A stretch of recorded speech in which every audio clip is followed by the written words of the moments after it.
Oi, pessoal, bom dia. Todo mundo me escuta bem?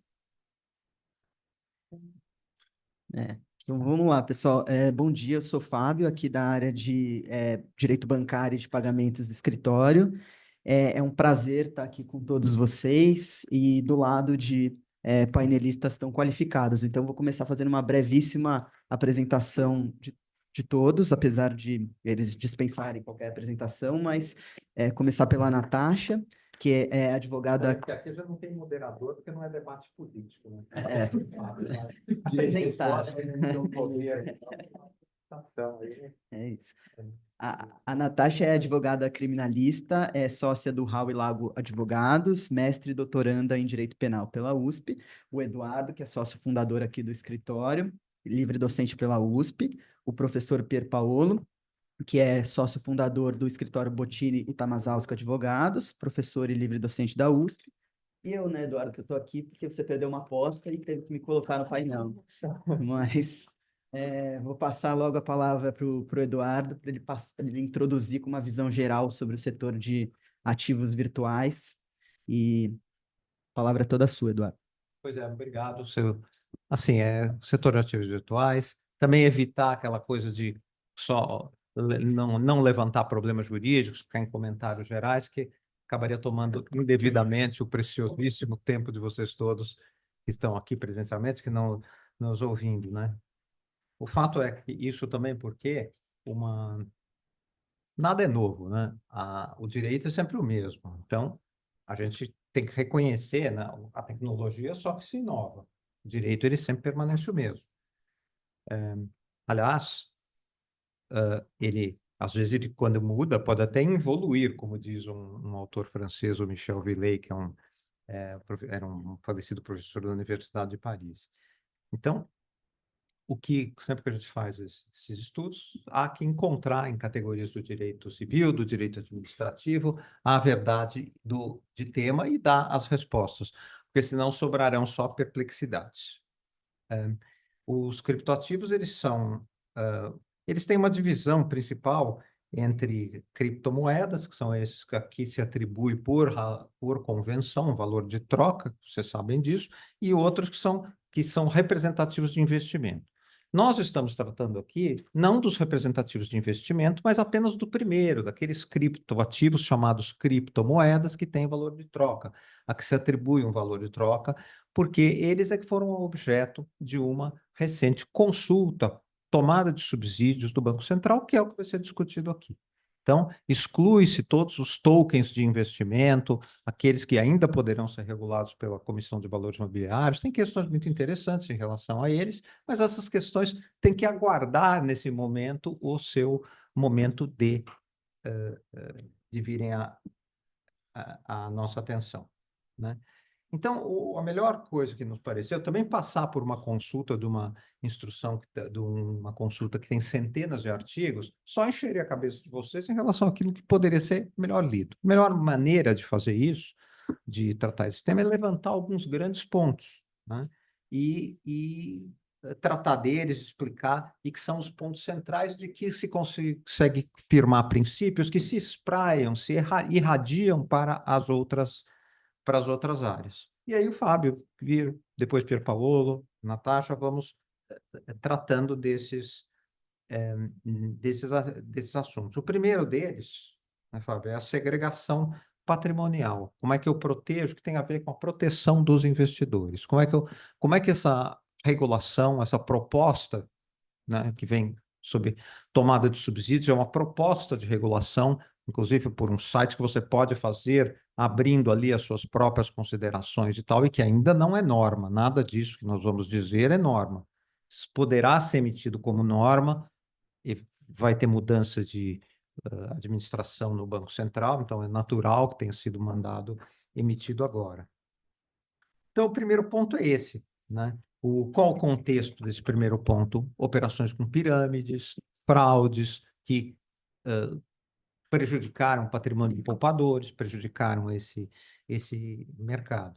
Então, há que diferenciar E dá a impressão que segregação patrimonial é um assunto simples, mas tem dois tipos de segregação patrimonial. Eu posso fazer a segregação patrimonial como uma demonstração de que uma coisa está separada ou deveria ser para que outros saibam, e posso estabelecer uma segregação jurídica absoluta. São dois andares da segregação: a segregação patrimonial demonstrativa e a segregação patrimonial jurídica. Então, a primeira coisa que a gente tem que ver é quanto de segurança para os investidores foi dado em sentido de estabelecer uma chamada segregação patrimonial jurídica.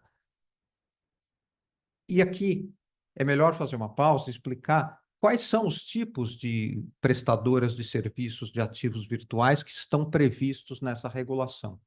E quais os principais princípios, quais os princípios de atuação que a lei deu para eles. Porque com isso eu consigo resumir um monte de artigos em poucas ideias, né? A primeira prestadora é a intermediária. A regulação resolveu estabelecer licenciamento, autorização pelo Banco Central, porque isso é que ela tinha que fazer, e dar as regras de autorização, está na Consulta Pública 109, para intermediárias, para custodiantes e para corretoras. Qual a diferença entre eles? Intermediária é aquela que está encarregada de comprar e vender. Pier Paolo quer vender, Fábio quer comprar, eu sou intermediário, eu vou comprar de um e passar para o outro, ou apresentar os dois para que eles façam o negócio e fazer o registro. Qual o princípio básico legal que está nessas regras? São dois. Primeiro, o princípio da transparência. Eu tenho que mostrar as características do ativo que está sendo comprado e vendido. Então, essas características são se tem algum mecanismo de estabilização, ou seja, se ele pode converter numa outra moeda a cada momento, isso estabilizaria o valor, afinal tem sempre a outra moeda garantindo. Se tem alguém responsável no caso de perda de valor, características do mercado, se ele é um mercado muito volátil, que sobe, desce muito rapidamente, né? Esse é o primeiro princípio. E transparência. Esse primeiro princípio, ele dizer isso significa dizer uma coisa muito importante, que é fácil deixar escapar. Quando se valoriza o princípio da transparência, se desvaloriza, e é muito justo que aconteça assim, acontece também com os valores mobiliários, a responsabilidade pelo efeito do investimento. Como se você dissesse, olha, eu estou contando tudo para você, investidor. Se você decidiu com plena informação. E daí, eu não sou responsável pelo que você, com plena informação, tenha ou não comprado. Então, essa é uma maneira de restringir esse princípio. Ele tem a ver com essa restrição da responsabilidade também, que é o outro lado, o corolário dele. Fábio vai tratar disso em mais detalhes, mais pormenores. E o segundo princípio para as intermediárias, que são as que compram e vendem, é a melhor execução de ordens. Esse princípio existe para valores mobiliários também, está numa resolução da CVM, mas eu devo sempre garantir, se eu estou lidando com um cliente, eu sou uma dessas prestadoras de serviço, que para ela vá a melhor execução. Se o Pier Paolo está querendo vender os criptoativos dele a 40, né? E o Fábio está querendo comprar a 50, eu tenho que aproximar os dois e fazer que esse negócio saia a 45. Eu não posso, sendo eu o intermediário, comprar os do Pier Paolo a 40 e revender para o Fábio a 50, faturando eu o lucro. Seria uma violação a essa obrigação de melhor execução de ordens. Isso tudo dá responsabilidade, falta de transparência, não executar as ordens. Mas, segundo essa regulação, o investimento ter ido mal, não. A não ser que o seu cliente seja o PCC, que eles podem não entender essa, mas isso é uma outra assunto. O segundo tipo são os custodiantes, tá certo? O custodiante, ele guarda, mantém custódia e registro dos ativos. E aí tem uma regra básica, qual é o princípio básico? Da segregação em conta tanto quando o dinheiro é recebido, quando ele é transformado em ativos virtuais. Nestes dois momentos tem que haver essa segregação. Se essa segregação é demonstrativa, declaratória ou jurídica, veremos em um minuto. E, finalmente, a corretora, né?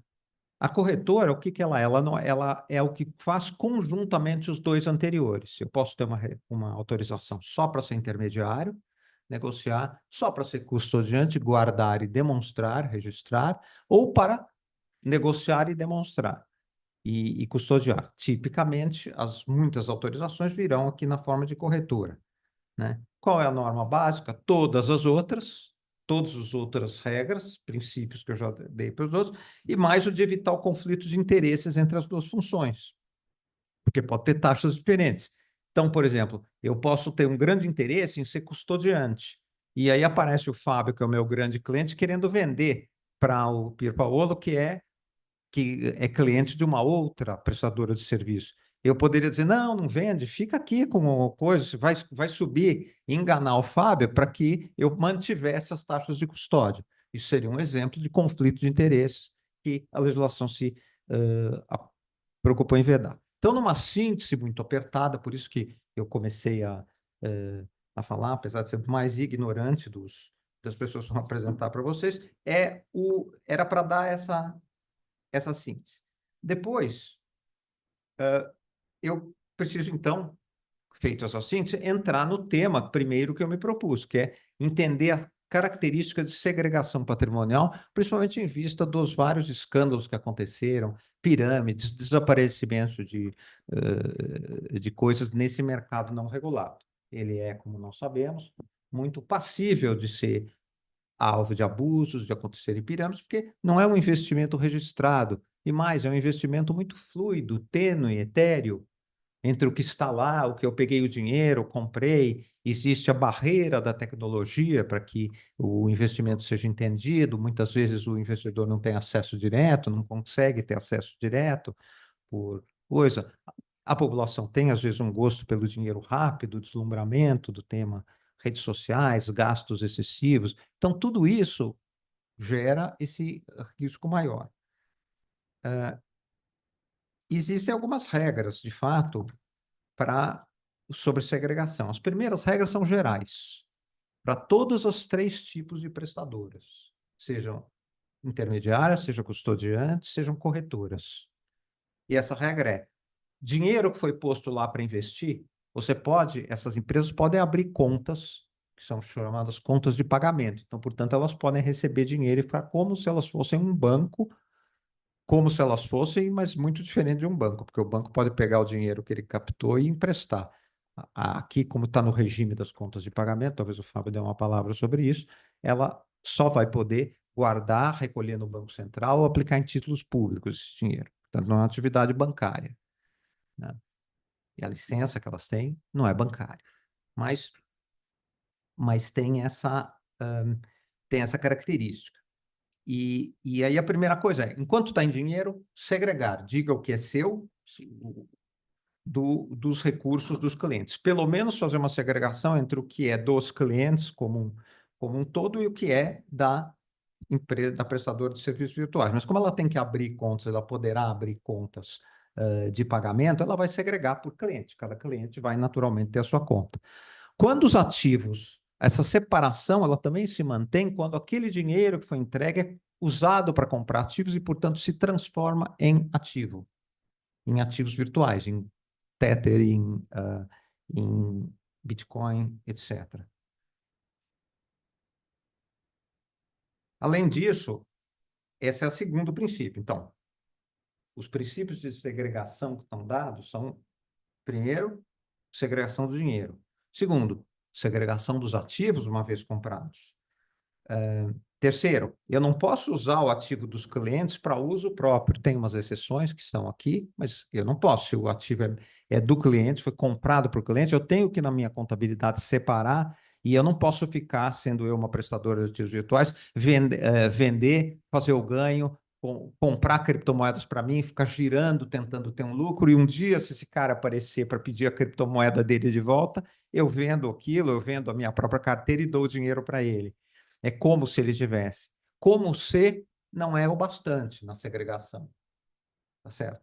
Então, eu não posso, eu tenho que usar para isso. A não ser que se faça operações de staking, ou a operação seja realizada por investidores qualificados ou profissionais, mediante anuência expressa. Se admite que o investidor qualificado, o grande investidor, ele possa dar essa anuência certamente porque a regulação está pressupondo que ele vai conseguir fazer um acordo para participar do risco, para participar daquele ganho. E que se ele está num nível mais elevado de conhecimento, ele sabe o que ele está arriscando. É uma norma que está sendo estudada, pode ser que ela venha a ser mudada na regulação, se tome mais cuidado. O que foi, Como Rosane? se fosse um aluguel de ações, por exemplo? É, como se fosse um aluguel. Eu emprestaria e teria um retorno sobre os criptoativos que eu aluguei. É uma operação que se faz no mercado financeiro. A Rosane, que é uma brilhante executiva e super bem-sucedida do mercado financeiro, conhece muito bem para os muitos clientes que ela já fez isso. Mas aí sai um segundo grupo de regras que não são as gerais, mas são específicas para aquele dos prestadores de serviço que está mais perto de guardar ativos, que são os custodiantes, né? Esses, como eles vão ficar guardando, para eles a segregação é especialmente importante. E aí vem, para eles, talvez, o, o quarto princípio. Eles têm que manter os ativos de tal forma que, se um dia aparecer alguma autoridade regulatória ou alguma autoridade judicial querendo realizar constrição naqueles ativos, eles precisam saber identificar os ativos, de quem é. Se o Fábio, por exemplo, está devendo pensão alimentícia, se um dia a justiça decretar aquela constrição, seja um arresto, sequestro, penhora daquilo, a empresa de ativos virtuais tem que conseguir dizer quais são e permitir isso. Então, tem uma regra. Esse seria o quarto princípio.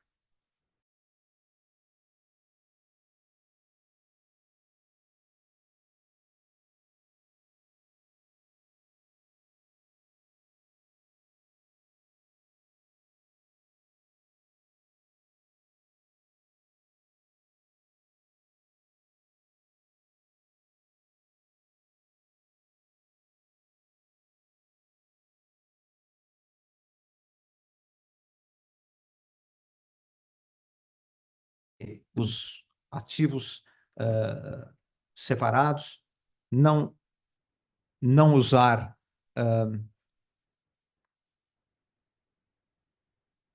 não fazer uso próprio. Existe um específico que é para as prestadoras de serviços quando elas são de custódia, que é permitir sempre o acesso por autoridades, por constrições, etc.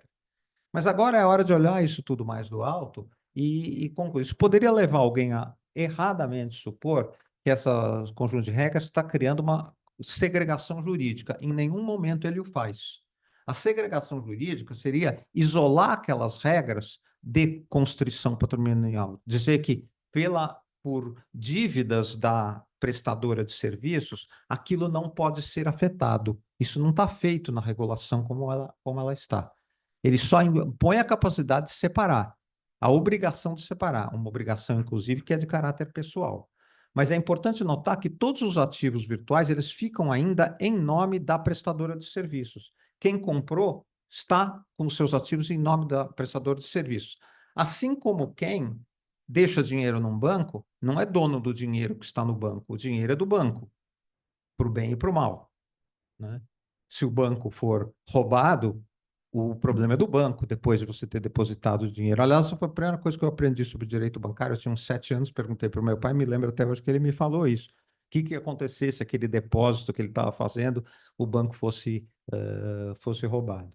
Então, essa é a coisa. Sempre que você deposita com um terceiro ativos que são fungíveis, ou seja, substituíveis por outros de mesma qualidade, quantidade e qualidade, e que você não consegue identificar um com o outro, a regra é que isso transfere a propriedade. Esse negócio se chama depósito irregular, ele está previsto no artigo 645 do Código Civil, e o regime que o artigo 645 do Código Civil dá, junto com o artigo 587 do próprio Código Civil também, é de transferência da propriedade. Então, eu transferi a propriedade quando eu faço esse depósito para a prestadora de serviços. Então, se ela abusar disso, se ela violar essas regras que estão aqui de separação, de uso, ela vai fazer negócios jurídicos válidos com os recursos que ela tem, vai aurir os frutos disso e pode desviar esse dinheiro. Ela vai ter cometido, quem fez, infrações sérias contra a regulação financeira. Ela está sujeita a uma lei, que é a Lei 13.506, que dá as infrações administrativas, mas já é uma matéria infracional. Não existe um impedimento prévio, não existe um impedimento a priori em relação ao abuso. Porque se houvesse, eu poderia, havendo isso, anular a transação e ir em quem de boa fé recebeu a transação, né? Digamos que eu negociei com o Fernando Schmidt, por exemplo, e passei para ele os ativos. Ele me pagou. Eu poderia anular essa transação e tomar de volta os ativos, porque eu estava dando, quem cedeu era um não dono, um não titular. Isso não é possível nessa forma como a regra está expressa. Existe um projeto que estabelece isso. Por que o Banco Central não fez isso? Talvez levado por uma timidez, no meu entender, injustificável, em relação aos seus poderes, achando que o direito civil, legislar sobre direito civil, sobre efeitos civis de operações, era matéria para a lei ordinária. Mas o fato é que a Lei 14.478 tinha dado poderes ao Banco Central para definir parâmetros de proteção e defesa do consumidor, proteção da poupança popular, solidez e eficiência das operações. Então, ele teria latitude, meu entender, para ter estabelecido uma segregação mais forte. Tem ainda. Ficou para um projeto de um deputado chamado Auro Ribeiro, um deputado do, do Rio de Janeiro, que também fez o que ele poderia fazer, mas não estabelece uma segregação absoluta. Ele impede, diz que constitui um patrimônio separado, esse projeto dele, que foi aprovado na Câmara, vai agora para o Senado, né? Foi aprovado, acho que no mês passado, na Câmara, né, Fábio? E que constitui um patrimônio separado, mas ainda patrimônio que está em nome da prestadora de ativos virtuais, tem essa sutileza.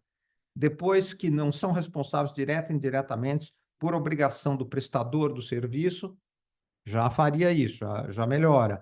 Mas ainda não impede o prestador de serviços alienar. Até porque está ali para ser alienado. Então, seria uma restrição muito grande à atividade. Eu espero ter sido claro em relação a esses pontos. Vou passar de novo, que é a segregação patrimonial, que é uma segregação declaratória, mas não é uma segregação jurídica. O que eu sei, essa primeira parte tem vários temas interessantes ainda, aplicação supletiva de outras regras da legislação financeira, bancária, quer dizer, suma importância, suma interesse para para quem está se estabelecendo, para quem está trabalhando nisso, mas isso fica para o seu momento certo.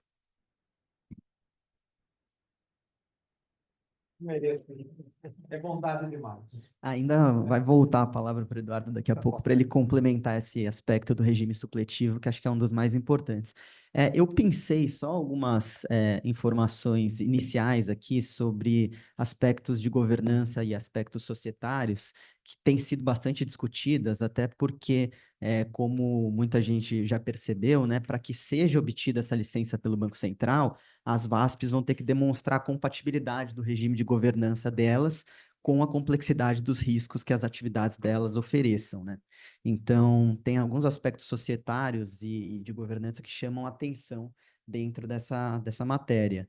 E um ponto que eu começaria trazendo a atenção é o fato de que, mesmo após a obtenção da autorização inicial pelo Banco Central, ainda assim vai ser necessária uma atenção recorrente, né, uma cautela, porque uma diversidade de operações que estão no dia a dia dessas empresas vão passar a depender de uma espécie de bênção da autoridade. Então, mudanças de controle societário, a depender de como seja feito aumento de capital, que são coisas mais parecem recorrentes, parecem corriqueiras, mas que dependerão também dessa autorização do Banco Central. Eu sei que tem bastante gente que está ansiosa para saber quais são os documentos que eu preciso apresentar, quais são os prazos. Essas informações ainda vão ser divulgadas pelo Banco Central, que está divulgando aos poucos as normas sobre o setor. Então, a gente pode esperar não só regulamentação sobre a matéria de câmbio, por exemplo, mas também instruções normativas detalhando esses aspectos que o Eduardo trouxe e também os aspectos de governança. Quem tiver muito ansioso já pode começar a olhar, por exemplo, Instrução Normativa 299, que fala do layout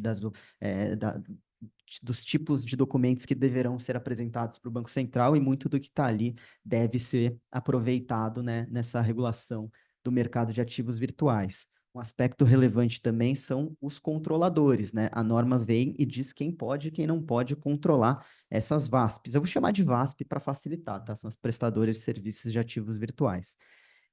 Assim, o controle direto, por exemplo, não vai poder ser exercido por entidades domiciliadas no exterior, exceto se forem instituições financeiras ou assemelhadas. Só que, além disso, também tem uma coisa que chama atenção, que é o fato de que o controle, aí sim, direto ou indireto, não vai poder ser exercido por fundos de investimento.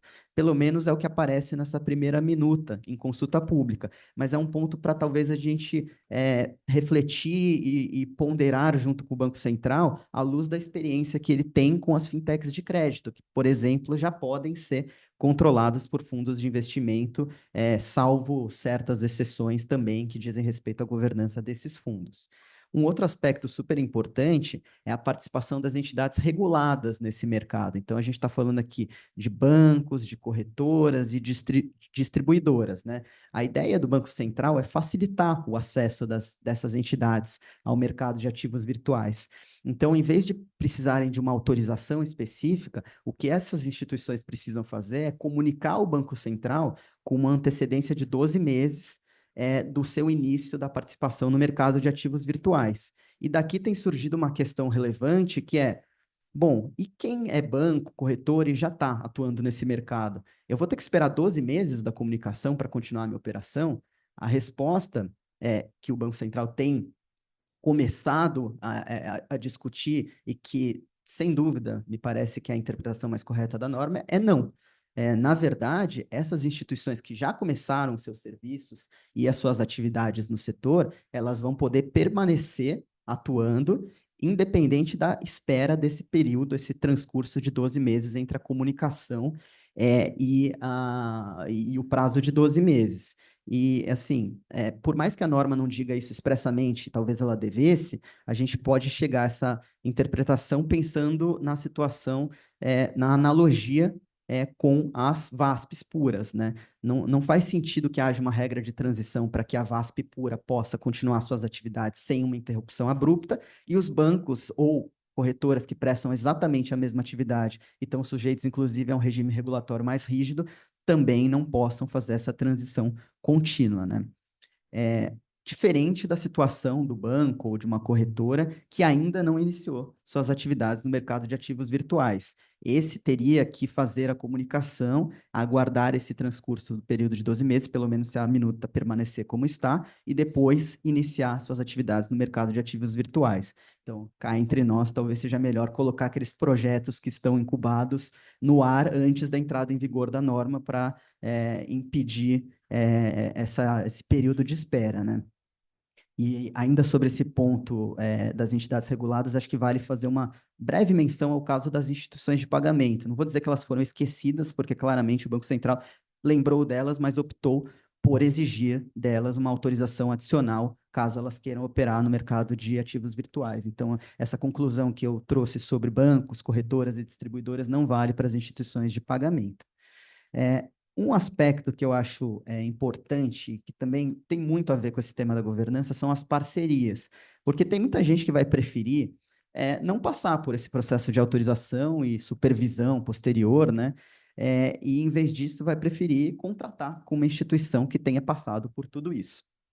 Só que tem alguns cuidados que são importantes, né, quando essas entidades forem fazer isso. Acho que o primeiro cuidado vem lá no artigo 75 da minuta em consulta pública, que basicamente vedou a celebração de contratos de correspondente para as operações das VASPs, tá?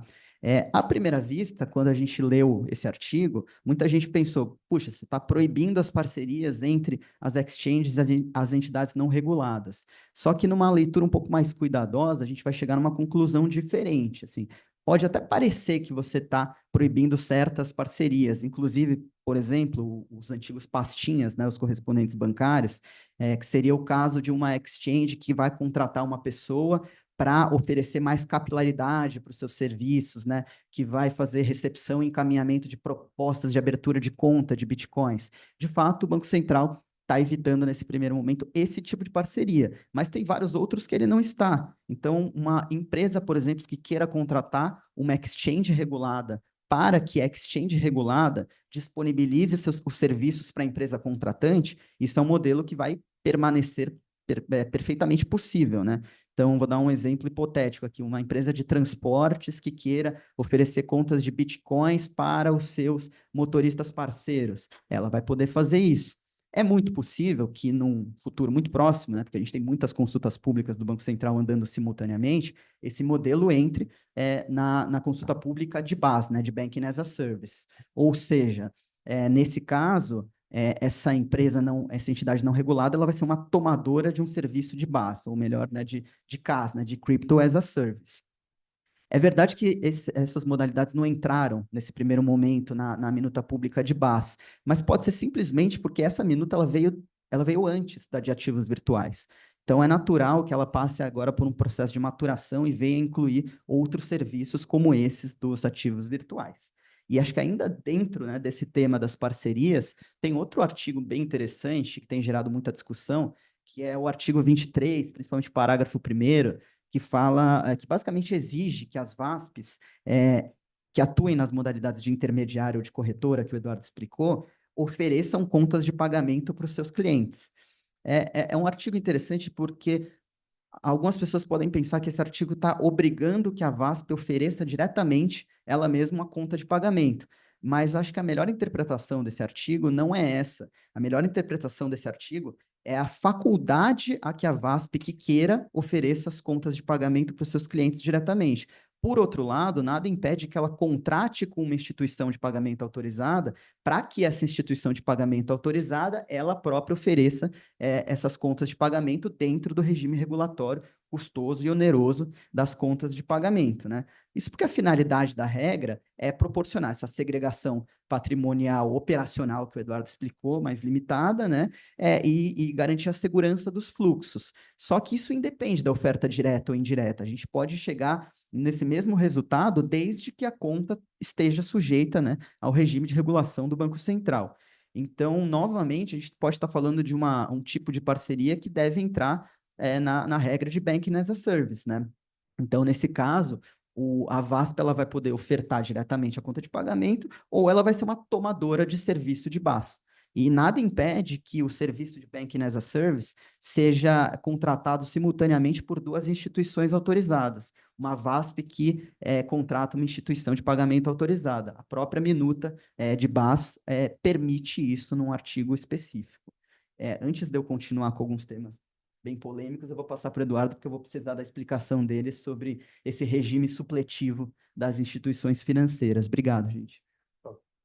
De fato, tem um artigo, talvez seja o mais importante, sendo pragmático, né? O que pode afetar a minha operação, mudar a minha vida para melhor ou para pior? Tem um artigo aqui que, de fato, pode afetar para bem para pior. Ele está naqueles artigos finais da consulta pública 109, que é essa sobre o regime das VASPs, e é o artigo 71. Diz assim: além dos regulamentos e disciplinas mencionados nessa resolução, as prestadoras de serviços de ativos virtuais devem observar todo o conjunto da regulamentação estabelecida para as instituições autorizadas a funcionar pelo Banco Central do Brasil. Isso, na verdade, é jogar uma tonelada, um prédio em cima das empresas, porque essa regulação ela é vastíssima, ela impõe ônus enormes. E esse artigo, certamente, ele vai precisar ser mudado, porque senão, sem ser instituição financeira, sem ter as possibilidades de resultados das instituições financeiras, essas empresas de ativos virtuais vão ter que obedecer às regras das instituições financeiras. Sempre lembrando que existe uma diferença de risco, e eu vou voltar a isso, entre o risco que corre uma instituição financeira e o risco que essas prestadoras de ativos virtuais correm. E eu me refiro ao que eu já disse antes. A instituição financeira ela tem passivos, o dinheiro que ela captou, e ativos, o dinheiro que ela emprestou, que ela mantém, isolados um do outro. Ela pode perder todo o seu ativo, por exemplo, por causa do tema do assalto, ou pode fazer maus investimentos, ou esses ativos podem cair ter desvalorização em mercados e continuar devendo a mesma coisa para os seus correntistas. Isso não acontece, isso é um risco enorme, sem contar a enorme possibilidade de alavancagem que ela tem, porque elas podem tomar empréstimos no mercado e tipicamente tomam para rentabilizar suas atividades. Então, isso tudo dá a elas um risco muito maior e dá uma possibilidade de ganho maior também. Mas isso não se aplica à prestadora de ativos virtuais. Primeiro, os ativos dela deveriam, se ela está sendo bem tocada, equivaler aos passivos, né? Se o Fábio me deu dinheiro para comprar um Bitcoin, eu comprei e eu segreguei, pelo menos declaratoriamente, como a gente viu, em nome dele. Se o Bitcoin perder valor, eu vou dar o Bitcoin para ele. Se ele quiser vender o Bitcoin, eu devo um valor menor. Então, a perda de valor não ameaça a entidade prestador de serviço de ativos virtuais, como ameaça magnamente, enormemente, uma instituição financeira, que tem ativos e passivos descasados. Tem exceções nos dois casos. Existe uma resolução das captações ativas vinculadas, 2921, para as instituições financeiras, em que elas vinculam o que elas põem e quem perde é o tomador. Existe a possibilidade existem riscos que eu posso fazer desvinculados. Por exemplo, eu fazer certas operações de empréstimos excepcionalmente, quando eu estou usando em nome próprio os ativos, como a gente viu, que é possível hoje para as prestadoras de ativos virtuais, quando elas estão lidando com investidores institucionais ou profissionais que autorizaram, é possível, mas são casos mais específicos, né? Tá certo? Elas podem até emprestar dinheiro para clientes comprarem ativos virtuais, podem, que seria uma operação de empréstimo que descasaria, mas essas operações elas não são verdadeiramente descasadas, elas são chamadas de conta-margem, porque elas tomam como garantia os ativos que são comprados. E aí tem exigências de alto nível de garantia, 200% o valor do empréstimo tem que estar em ativos, ou seja, dá para o Bitcoin perder metade do valor e ainda assim está garantindo a operação toda. Não pode passar o patrimônio líquido da instituição, ou seja, se passar, eu tenho que desfazer ou pôr mais capital. Então, eu nem vou considerar essas operações como de risco, prevalecendo esse princípio genérico de risco absolutamente casado, que não justifica mais, né? Hoje, se aplicaria, eu teria que considerar, como esse artigo está, todas as regras financeiras. É difícil tratar de todas, mas existem algumas que eu vejo que logo não se aplicam. Por exemplo, a Resolução 4693, ela trata de empréstimos do Conselho Monetário Nacional, porque não é só as do Banco Central que se aplicariam, as próprias resoluções do Conselho Monetário Nacional, um órgão colegiado que é o verdadeiro regulador do mercado financeiro. O Banco Central só secretaria o Conselho Monetário Nacional e tal, é que se aplicaria. Então, a 4693 é operações entre partes ligadas. É uma restrição de limite. Essas regras elas só se aplicam a instituições financeiras, não se aplicam às outras. Então, elas estariam excluídas dessa regra. Tem algumas outras que se aplicam a instituições autorizadas, mas que têm uma exclusão para corretoras e distribuidoras. Você poderia até forçar, dizer que também essas, porque aqui, afinal, se trata de uma corretora, porque tem uma outra consulta pública que põe a corretora de ativos virtuais no mesmo tipo de regulação das corretoras e distribuidoras, que também essas em que corretoras e distribuidoras de valores estão excluídas, também essas não se aplicariam aos de ativos virtuais, já começando a entrar no caminho mais arriscado da interpretação. Por exemplo, a Resolução 4677, que dá limites operacionais para as instituições financeiras. Então, uma instituição não pode jogar mais do que 25% do seu patrimônio de referência, que é como eles chamam, num cliente só, emprestar para um cliente só. Aí haveria que entender e tal, mas essa também estaria excluída. Exposição a risco, né? Agora, tem regras muito mais complexas, e justamente essas muito mais complexas é que não tem uma regra de exclusão clara. Por exemplo, regras sobre capital... Quais são essas regras? As regras sobre o capital regulatório das instituições financeiras. Essas regras são simples para as prestadoras de ativos virtuais. Elas têm que ter patrimônio e capital de 1 milhão, se elas forem intermediárias, 2 milhões, se elas forem custodiantes, e 3 milhões se elas forem corretoras, ou seja, intermediárias e custodiantes, né? Caso elas façam operações de conta-margem, acrescentam-se, que são aqueles empréstimos que eu descrevi antes, acrescentam-se mais 2 milhões a essa necessidade de capital, chegando no máximo a 5 milhões. E patrimônio, né? O capital é uma fotografia estática no momento que a empresa é constituída. O capital pode ser perdido, mas ele continua nominalmente como capital, mas o patrimônio não. Então, como a lei fala a regulação fala em patrimônio, vai valer vai valer também para patrimônio. Agora, eu tenho muito mais em relação a instituições financeiras. As instituições financeiras não calculam o patrimônio só por esse valor fixo. Eles calculam o patrimônio com base nos princípios da Basileia. A Basileia é uma convenção, uma soft law que ganhou grande importância, regula os bancos, é feito pelo Banco de Compensações Internacionais, se reúnem lá, e ela estabeleceu princípios de regulação e de capital bancário. São 3 os princípios. Primeiro, eu não regulo o banco isolado, sim o seu conglomerado, ele e todas as atividades controladas, como se fosse uma entidade só.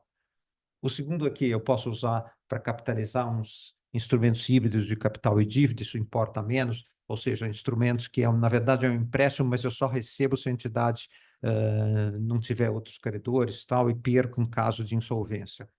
Então, esses são os híbridos, e principalmente o terceiro e mais importante princípio, que está vazado numa extensa regulação do Banco Central, circular 3640, 3641, 2, 3, 4, resolução 4955, resolução 4958, não dá nem para passaria o dia todo aqui enumerando só o número das resoluções, se eu fosse dizer. Mas o princípio que está lá é que eu calculo o patrimônio regulatório não dessa forma simples que foi estabelecido para as prestadoras de ativos virtuais, que eu expliquei em 30 segundos. 1 para intermediárias, 2 milhões para custodiantes, 3 milhões para corretoras, acréscimo de 2 milhões se tiver operação de conta-margem. Está resolvido. Ali não, são regras extremamente complexas em que eu relaciono o capital, calculo o capital através de uma porcentagem que hoje é de 10,5% e que se aplica sobre o risco de mercado, o risco de crédito, e aí eu pondero, tem que ponderar, ver os ativos que a pessoa tem, que a entidade tem, e aplicar, o risco de mercado e o risco operacional, inclusive com contas, algoritmos complexos, né? Eu não vou entrar nisso mais do que eu preciso, mas imagina o risco de mercado de uma prestadora de ativos virtuais. Para começar, ele é nenhum, porque o que ela tem aplicado, se ela perder, o cliente perde. Então, ela transfere para o cliente, como eu disse antes. Mas se eu fosse considerar o risco de mercado como a regulação bancária exige, esse risco é tremendo. Os bitcoins podem oscilar 1000 vezes, 10 vezes. Então, essa empresa estaria sempre num carrossel de emoções. Então, isso vai precisar ser mudado, isso precisa ser pensado. Aí se completam componentes organizacionais, que são aqueles da Resolução 4.557, também do Conselho Monetário Nacional, né? Esses atos nem são do Banco Central, são do Conselho Monetário, que é o regulador das instituições financeiras, que exige uma série de componentes organizacionais para verificar o risco para acompanhar riscos, para acompanhar o capital e etc. Então, isso tudo criaria uma estrutura extremamente pesada, primeiro custosa em si mesmo.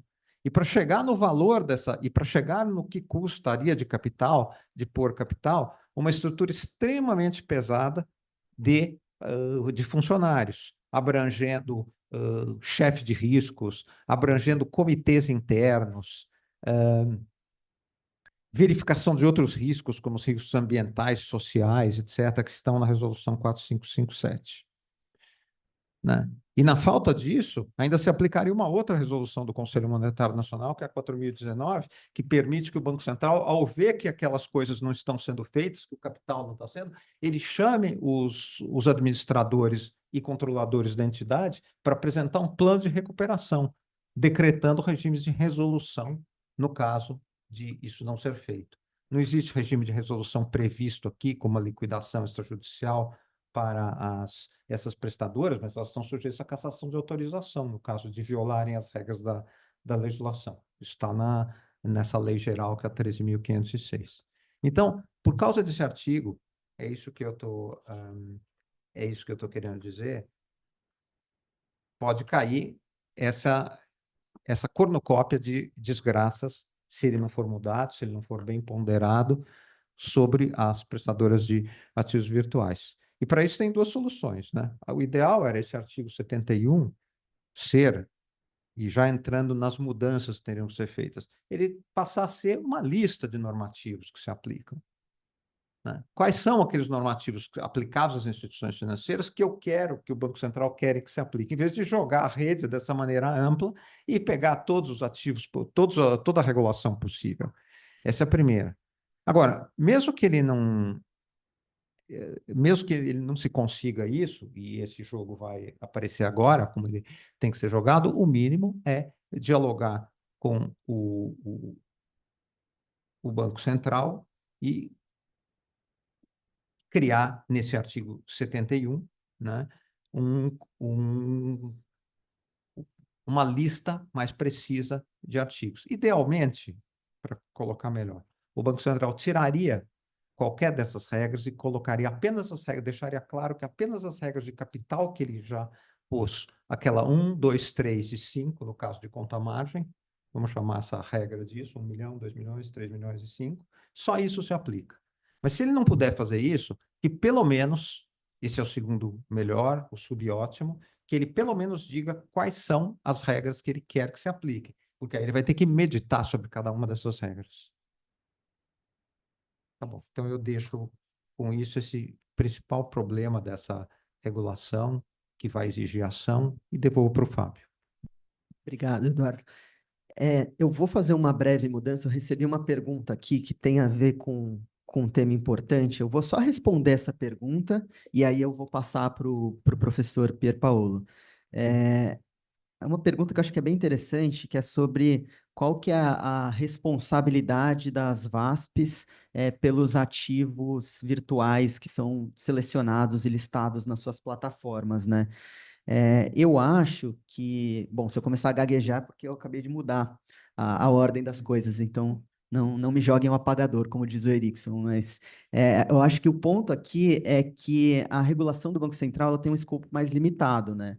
O que ela procurou fazer? Regular a intermediação e a custódia dos ativos virtuais, né? Não a emissão dos ativos virtuais. Inclusive, nem seria viável a gente pensar na regulação dos emissores ou dos originadores de blockchain. Imagina o Banco Central pedindo o imposto de renda para o Satoshi Nakamoto, né?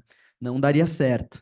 E o que a gente tem que admitir é que o escopo do mercado de ativos virtuais, de sua regulação, diverge bastante do mercado de capitais, em que a gente tem, por exemplo, as empresas listadas fazendo divulgação de fatos relevantes, designando um diretor responsável pela comunicação com os investidores, coisas que não existem no mercado de ativos virtuais, onde a principal criptomoeda, inclusive, é criada por uma pessoa, por um grupo de pessoas que a gente não sabe nem quem é. Então, nesse contexto, é muito complicado a gente responsabilizar o intermediário por qualquer falha ou por qualquer problema reputacional que diga respeito ao ativo selecionado. Isso não me parece razoável e eu acho que a regulação tem que caminhar para ficar cada vez mais clara nessa linha, né? E o que isso significa? Que o tema da prestação de informações ele passa a ser ainda mais importante aqui nesse mercado. Porque, por um lado, é pouco razoável a gente responsabilizar a VASP por esses problemas em relação aos ativos listados nas suas plataformas. Agora, por outro lado, a gente pode exigir que elas prestem informações claras para os clientes sobre quais são esses riscos e quais são os critérios que elas adotaram para selecionar esses ativos. Aí sim, eu acho que a gente está falando de uma responsabilização mais coerente com a lógica desse mercado, né? Eu acho que isso é assim que a gente tem que ler vários dos dispositivos que estão ali na norma que geraram essa pergunta. Tem lá o dispositivo que diz que a VASP é responsável pela legitimidade do ativo negociado. Isso é uma análise sobre a existência desses ativos, né? Só que é claro que essa análise um pouco mais objetiva, né, ela vai ser acompanhada de uma prestação efetiva de informações sobre riscos de mercado, riscos de liquidez, riscos operacionais. Acho que isso levaria a gente a um princípio geral, que inclusive eu estava discutindo com o Eduardo ontem, que é a permissão geral de listagem de ativos, né? As VASPs, elas em tese podem listar qualquer ativo que de fato exista nas suas plataformas, desde que ela informe os riscos associados a esses ativos. Eu acho que só tem duas exceções que cabem a isso, antes de passar para o professor, que são bem pontuais mesmo. A primeira delas são as stablecoins algorítmicas, né? O Banco Central veda que sejam oferecidas, né, as stablecoins que controlam seu valor por meio de algoritmos, em vez da referência em moedas ou outros ativos, por conta da crise de confiabilidade pela qual essas stablecoins passaram, especialmente em 2022, com o colapso da Terra-Luna. E o outro caso são aquelas que favoreçam, criptomoedas que favoreçam o anonimato e a não identificação dos seus titulares, que vai ser o tema que o professor vai falar mais adiante. Como a Monero, por exemplo, que é o que tudo indica, o Banco Central deve exigir uma cautela adicional das VASPs que queiram oferecer esse tipo de ativo, né? Eu acho que a conclusão geral aqui da minha fala é que essa consulta pública do Banco Central, ela é bem cuidadosa, assim, demorou realmente bastante tempo para o Banco Central dialogar com o setor, entender o funcionamento desse mercado e colocar isso de pé. Dá para ver esse esforço, e o Banco Central teve que fazer uma coisa diferente, que é incorporar a regulação ao mercado que já existe, que já está andando, né? Teve que trocar a roda com a bicicleta andando, que é um grande desafio, e que o Banco Central mostrou atenção a vários aspectos do setor. Só que tem, como o Eduardo falou, acho que o principal é esse artigo 71, mas tem vários outros aspectos da norma que poderiam ser aprimorados. E a boa notícia é que o próprio Banco Central sabe disso e nos dá o prazo de consulta pública para a gente propor essas sugestões até fevereiro de 2025. Então, pode parecer que eu já falei bastante coisa, mas acho que um dos pontos mais importantes é esse tema da prevenção à lavagem de dinheiro e do anonimato e a temida travel rule, né? Eu vou passar para o professor Pier Paolo para ele contar um pouco mais para a gente sobre isso.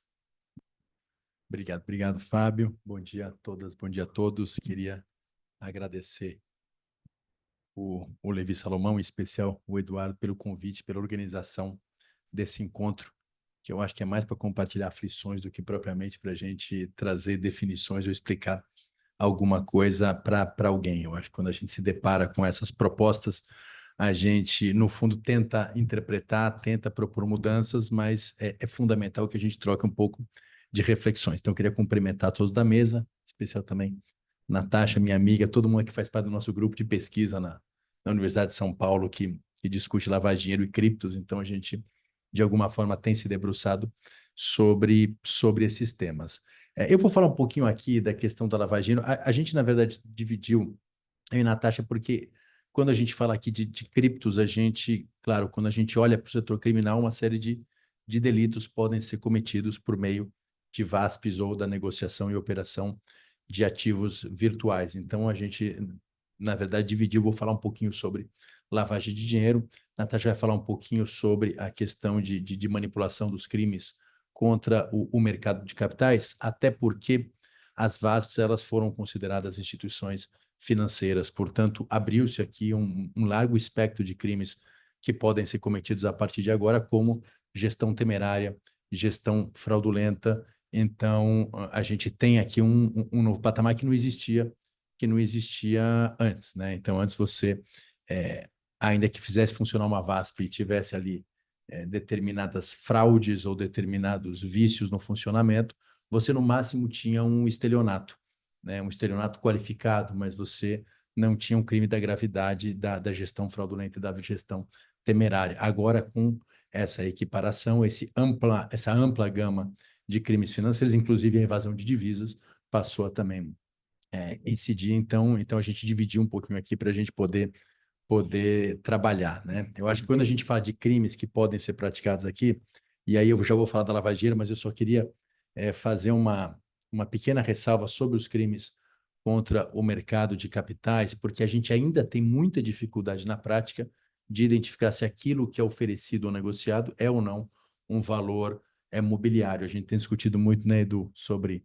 em casos concretos, se aquilo que é oferecido, porque na verdade você está oferecendo um ativo virtual que em tese não é em tese não, pela própria lei não é um ativo mobiliário, mas muitas vezes a forma como isso é apresentado e a forma como é operada aquela VASP, isso pode gerar interpretações distintas. Então, muitas vezes, o sujeito da VASP ele usa agentes autônomos ou faz uma oferta pública daqueles valores, ou usa, por exemplo, mecanismos de arbitragem que alguns chegam a entender como uma atividade de esforço próprio que, portanto, poderia caracterizar aqui um valor mobiliário. Então, a gente vai ter uma série de discussões nesse campo e eu acho que a Natasha vai poder falar um pouquinho a respeito disso. Eu vou falar da lavagem de dinheiro, eu acho que todo mundo aqui sabe bem o que é lavagem de dinheiro, mas só para repassar, lavagem de dinheiro é quando o sujeito pratica um crime antecedente e utiliza de algum mecanismo, de algum instrumento para dissimular ou para ocultar aquele valor com a intenção de reinserir aquilo na economia com uma aparência de licitude. E por que que isso pode acontecer com, eu não vou dizer com alguma facilidade, mas pode acontecer no campo dos ativos virtuais. Em primeiro lugar, porque a gente está trabalhando aqui com ativos cuja titularidade não é facilmente identificável. Por mais que as operações com os ativos virtuais fiquem registradas na blockchain e eu consiga rastrear exatamente aquele ativo, a titularidade daquele ativo nem sempre ela é fácil de ser identificada, até porque a gente tem uma questão complexa. Aqui eu estou falando só do mercado regulado, só do mercado de VASP, porque as negociações paralelas elas vão acontecer independentemente de toda essa regulamentação, mas no mercado de VASP você tem essa dificuldade de segregação do patrimônio. A gente pode até fazer uma segregação entre o patrimônio da empresa e o patrimônio do cliente, mas você tem uma dificuldade técnica, inclusive econômica, de fazer a segregação dos bens ou dos ativos de cada um dos clientes, e o que dificulta o rastreamento e a identificação do beneficiário final através da Travel Rule. Então, você tem essa relativa anonimidade e você tem algumas VASPs, eu imagino que isso aqui vai ser depois da regulação, esse panorama seja alterado, mas algumas VASPs que, inclusive, oferecem um serviço de mixagem desses bens, ou seja, eles oferecem propositadamente uma mistura da titularidade desses ativos virtuais, o que dificulta sobremaneira aqui o rastreamento. Então, por essa relativa anonimidade, pela facilidade e rapidez com que essas transações elas podem ser feitas, inclusive no plano internacional. E a facilidade da portabilidade, né? Hoje a gente está falando num sistema que permite que eu leve milhões de dólares num pendrive para outro país, ou seja, não preciso mais né, as malas de dinheiro ou os apartamentos cheios de dinheiro vivo, eles deixaram e ficaram para a história, porque hoje doações para campanhas eleitorais e assim por diante, elas podem ser feitas de uma forma muito mais simples. Então, tudo isso faz com que esse ambiente, se não regulado, ele seja propício para processos de lavagem de dinheiro, e eu acho que aqui a preocupação do Banco Central foi justamente essa. A gente sabe que, ainda que a gente esteja num ambiente regulado, a maior parte de lavagem de dinheiro identificada pela Chain Analysis se dá dentro das VASPs, não se dá nas transações na Deep Web ou no peer-to-peer. Portanto, a gente está aqui num ambiente em que realmente acontece a lavagem de dinheiro e há uma necessidade da sua regulamentação. Bom, de que forma que aqui o Banco Central estabeleceu regras para prevenir a lavagem de dinheiro e de que forma que essas regras podem ser aplicadas e quais os problemas que elas geram? Eu acho que, em primeiro lugar, eu acho que o primeiro grande passo para a regulação é exigir a autorização, criar um ambiente regulado e estabelecer regras sobre os controladores. Então, eu acho que o Banco Central anda bem aqui, estabelece essas regras, proíbe, como já foi falado aqui pelo Fábio, uma série de controladores de VASPs, e eu acho que isso já restringe um pouco o escopo de atuação, o ambiente regulado. O segundo ponto, eu acho que aqui é fundamental, é que tanto a lei como essas propostas de resoluções, elas transformam as VASPs em entes obrigados a colaborar com a prevenção de lavagem de dinheiro. Só para a gente entender aqui do que isso significa. A grande estratégia de combate à lavagem de dinheiro de todos os estados nacionais é como os estados percebem que eles têm uma certa dificuldade para acompanhar todos os atos suspeitos de lavagem de dinheiro, até porque eles são, em regra, muito sofisticados, então esses estados acabam delegando a agentes do setor privado a obrigação de controlar, de fiscalizar e de combater a lavagem de dinheiro. E de que forma que eles fazem isso? Em geral, nas leis, eles estabelecem um rol de setores que a gente chama de sensíveis à lavagem de dinheiro. Então, são aqueles setores em que a lavagem de dinheiro é mais praticada. A gente está falando aqui em setores que movimentam um volume muito grande de recursos, em geral de recursos em espécie ou de um número muito grande de transações, ou setores em que os bens que são negociados ou operacionalidades têm um alto grau de subjetividade. Então, a gente está falando aqui de leilão de arte, a gente está falando aqui de direitos de atletas, a gente está falando aqui de alguns bens de luxo, cujo valor ele tem uma carga de subjetividade muito grande, então isso facilita o uso desses bens para ocultação e para dissimulação. Então, o que fazem essas leis? Elas estabelecem, indicam esses setores e determinam que os profissionais que trabalham nesses setores, eles substituam o Estado na fiscalização de atos suspeitos de lavagem de dinheiro. E aqueles que atuam nesses setores, eles têm praticamente 3 obrigações. A obrigação de estruturar um setor de compliance, de governança em lavagem de dinheiro, tem a obrigação de estabelecer políticas de know your client, ou seja, de cadastrar os seus clientes, e tem a obrigação de comunicar ao COAF qualquer ato suspeito de lavagem de dinheiro. Então, é isso que a nossa lei de lavagem de dinheiro faz, ela no artigo 9º, ela elenca esses setores, e agora, então, dentre esses setores, foram incluídos os prestadores de serviços de ativos virtuais, com essas 3 obrigações básicas: estruturar um setor de compliance, fazer o know your client e comunicar ao COAF quando houver algum ato suspeito de lavagem de dinheiro. Falar rapidamente de cada uma dessas 3, não quero cansar vocês com isso, o que eu quero, na verdade, é trazer alguns pontos que me parecem relevantes em cada um desses setores. Então, em primeiro lugar, no compliance, como já foi dito aqui, essas entidades vão ter que estruturar um setor de compliance e vão ter que elaborar um plano de governança que vai ter que ser submetido, comunicado ao Banco Central. E aí o Banco Central pode estabelecer algumas regras e algumas condições para as pessoas, não só aqueles que atuam no setor de compliance, mas que atuam em todas essas instituições, como controladores, administradores e assim por diante.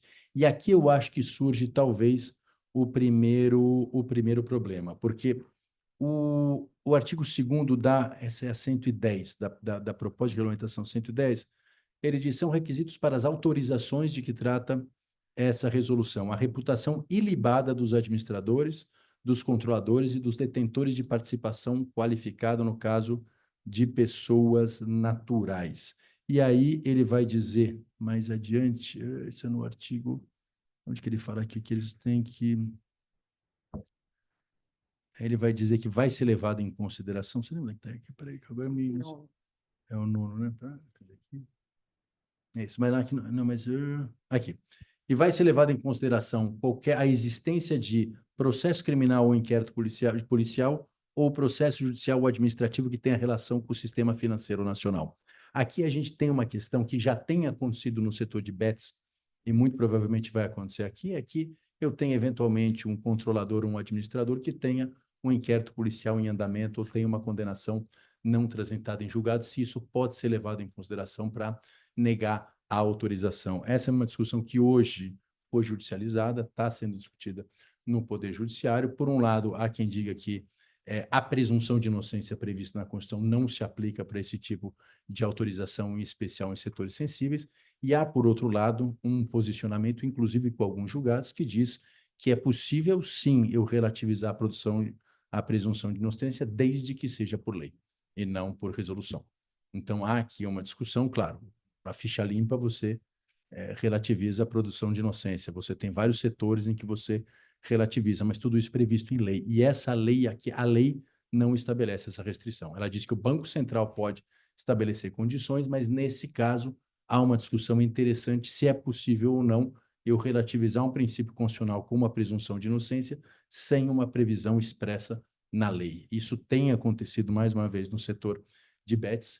Essa discussão está acontecendo no âmbito do Ministério da Fazenda. Eu imagino que vai ser uma discussão que também possa acontecer no Banco Central, até porque existem muitas VASPs que hoje operam e que as pessoas realmente por operar num ambiente pouco ou muito mal regulado, têm problemas criminais e essas pessoas vão buscar autorização e essa situação me parece que vai surgir. Então, esse é um ponto interessante. A segunda obrigação, então, a primeira obrigação é eu ter um setor de compliance com as pessoas que preenchem os requisitos previstos aqui, tanto em lei quanto nos atos normativos pertinentes. A segunda obrigação é ter um Know Your Client, ou seja, eu preciso ter um conjunto de informações a respeito dos clientes e das transações do cliente que me permitam cumprir com as obrigações ou oferecer essas informações quando requisitado pelas autoridades competentes. Tá? A lei de lavagem de dinheiro estabelece alguns exemplos desse tipo de dados. Então, ela diz, por exemplo, no artigo 10, inciso 2, que essas entidades precisam ter o registro de transações de valores superiores ao marco fixado nas regras da autoridade competente. Então, a partir de um certo valor, eu preciso cadastrar, eu não preciso necessariamente comunicar a ninguém, mas eu preciso ter essas informações e eu preciso, então, cadastrar dados básicos sobre os meus clientes, sobre os meus funcionários e sobre os meus parceiros de negócios. E aqui vem a grande questão da segregação e da identificação da titularidade daquele meu cliente. A gente sabe, e essa é uma discussão que vai gerar uma série de questões, de que forma que pode ser feita essa segregação.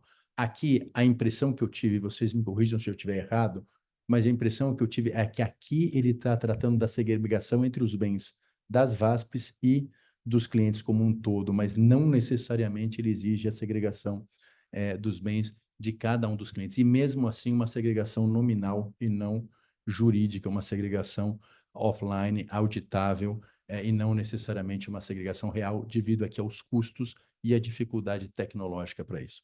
A gente tem aqui, sempre que a gente vai discutir segregação e identificação separada do patrimônio de cada cliente, a gente tem uma discussão, primeiro, a respeito de custos. A gente sabe que fazer isso e atrelar cada um dos clientes a um ativo virtual e modificar isso toda vez que ele opera esse ativo virtual, coloca um custo brutal para a VASP, e isso torna essa VASP pouco competitiva. E mais do que isso, a gente tem um problema tecnológico, estava até falando com a Fernanda aqui ontem e hoje, mas a gente tem uma dificuldade para cumprir as regras de segregação e de travel rule e de identificação do beneficiário final, justamente por algumas dificuldades tecnológicas. Então, eu acho que esse tema e o cumprimento dessas regras de Know Your Client ainda vai ensejar uma discussão muito grande. Não sei exatamente aqui se a gente tem elementos suficientes para já produzir regras claras a respeito disso. O GAFI tem uma preocupação muito grande com a identificação do beneficiário final. A gente sabe, aqui falando um pouquinho de lavagem de dinheiro em geral, que as regras sobre beneficiário final hoje existentes são completamente confusas. Eu não sei aqui quem que atua no setor, mas há pouco tempo a gente deu um parecer, eu acho que a Natasha estava junto, a respeito de cumprimento de regra de beneficiário final e as regras da CVM, as regras do Banco Central e as regras da Receita Federal são absolutamente discrepantes a respeito de beneficiário final. Então, a gente agora vai entrar justamente com uma análise do ponto de vista de ativos virtuais. Não vai ser muito fácil de organizar isso, mas de qualquer maneira talvez seja uma oportunidade para racionalizar um pouco essa situação. Mas, enfim, o que é necessário aqui é que essas VASPs, então, façam um cadastro, em especial de clientes.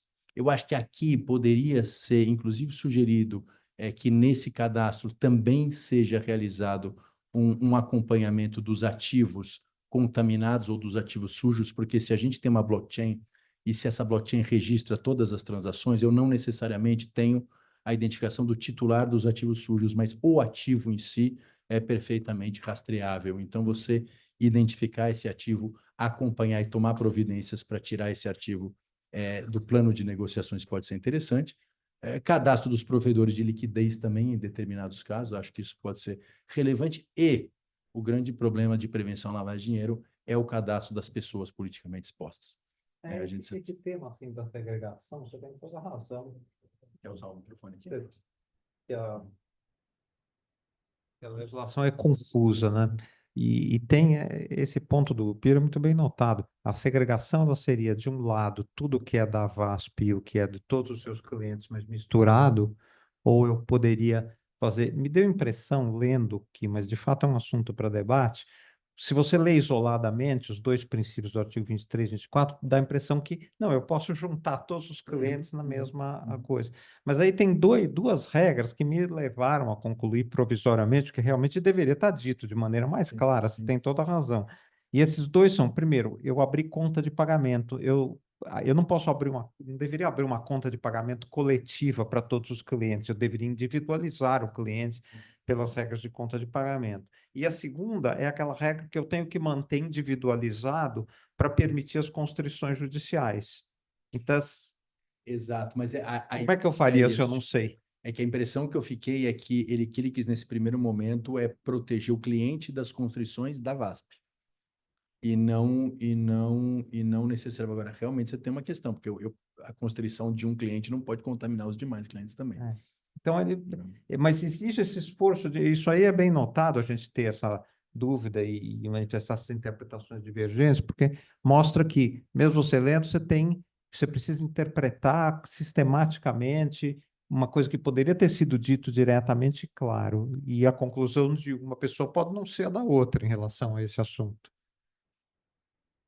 Bom, além disso, tá falando aqui, já caminhando para o final, eu tenho que identificar as pessoas politicamente expostas, né? Eu tenho uma série de pessoas que são previstas, são identificadas na lei de lavagem de dinheiro, em geral, pessoas relacionadas com a administração pública, cujas operações são consideradas de alto risco e têm que ser acompanhadas mais de perto. O problema é que no Brasil, a lei estabeleceu a criação de um cadastro nacional de pessoas politicamente expostas e esse cadastro nunca foi criado, até porque a gente tem um problema federativo brutal, né? Porque, no fundo, são pessoas politicamente expostas, por exemplo, os membros do Poder Legislativo da União, dos estados e dos municípios. Então, cada vereador, cada suplente, cada esposa de vereador, cada marido de vereadora precisa ser cadastrado como PEP. É realmente um trabalho muito complicado. Agora, de qualquer maneira, como a lei exige uma atenção especial, não uma proibição, mas uma atenção especial às operações com PEPs, isso vai ser algo relevante. Eu acho que aqui vai ser necessária uma atenção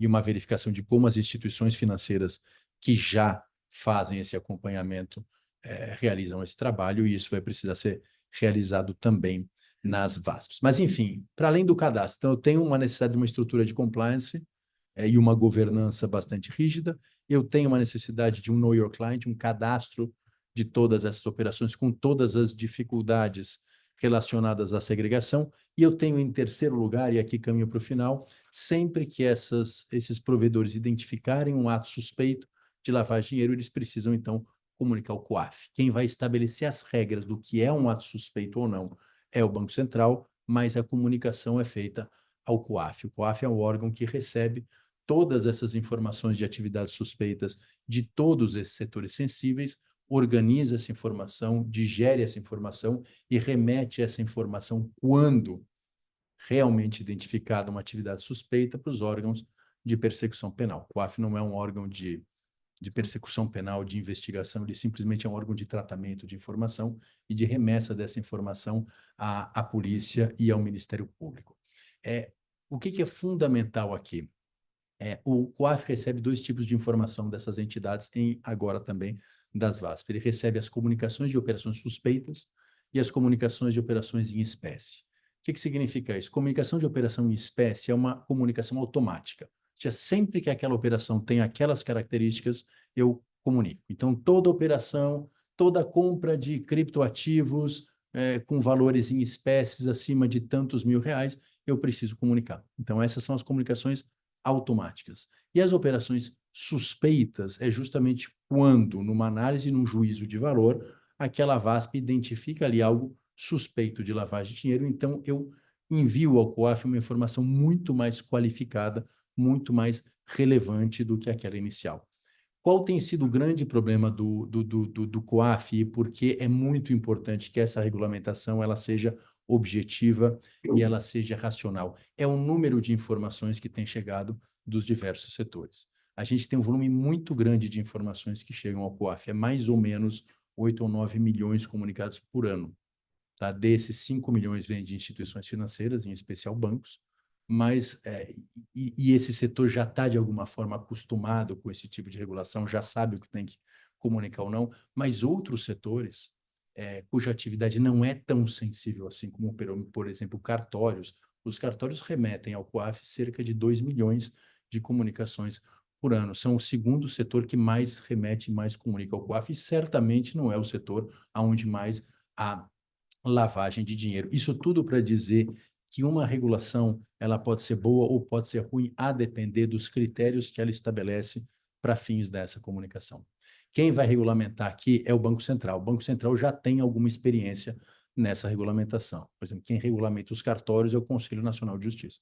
Eles fizeram uma regulamentação que não ficou boa, para um setor que não tinha experiência em comunicação, e isso resultou num número excessivo de comunicações. Então, aqui, o que se espera, eu acho fundamental, é que a gente acompanhe essa regulamentação para que isso não gere o mesmo problema que aconteceu com os cartórios, ou seja, que os parâmetros, que os critérios sejam racionais e que o setor que vai ser regulado passe por um processo de formação até para aprender a informar, a enviar informação de qualidade, não informações em quantidade. Até porque, vamos lembrar, o COAF tem menos de 100 servidores, ou seja, não tem a menor capacidade para exercer essa atividade. Então, o que a gente está fazendo, na verdade, a partir de agora, a partir dessa regulamentação, é estabelecendo que um novo setor, que vai ter um número muito grande de operações, comunique ao COAF. Se isso não for bem estabelecido, a gente vai lotar o COAF de informações que não necessariamente são úteis, e isso vai afetar, sim, o controle de lavagem de dinheiro. Então, é muito importante que seja bem desenhado o que são essas operações suspeitas. Mas, por exemplo, o que tem sido considerado como operação suspeita é operação sem fundamento econômico, operação realizada por pessoas politicamente expostas, operações em dinheiro em espécie, resistência do cliente em oferecer as informações que são exigidas, ou aquela concentração de um número muito alto e inusual de atividades em um volume muito pequeno de tempo. Então, eu acho que no fundo, essa regulação vai precisar ser muito bem feita para que a gente não repita o problema que aconteceu com os cartórios e a gente consiga, então, garantir que a informação que chega ao COAF seja uma informação de qualidade. E o último ponto aqui que eu quero destacar, longe de querer resolver, mas me chamou muito a atenção na regulamentação, é hoje as instituições reguladas, essas instituições obrigadas, quando elas se deparam com uma operação suspeita de lavagem de dinheiro, elas não são obrigadas a não realizar a operação. Elas são obrigadas a comunicar ao COAF. Então, se eu sou uma instituição financeira, se eu sou um cartório, se eu sou um joalheiro e alguém vem com um saco de dinheiro querendo comprar uma joia ou querendo fazer um depósito, eu inclusive, sou obrigado a aceitar, porque se eu não aceitar, eu estou negando o curso à moeda, que é uma contravenção penal. Então, eu sou obrigado a aceitar. No entanto, eu preciso comunicar ao COAF.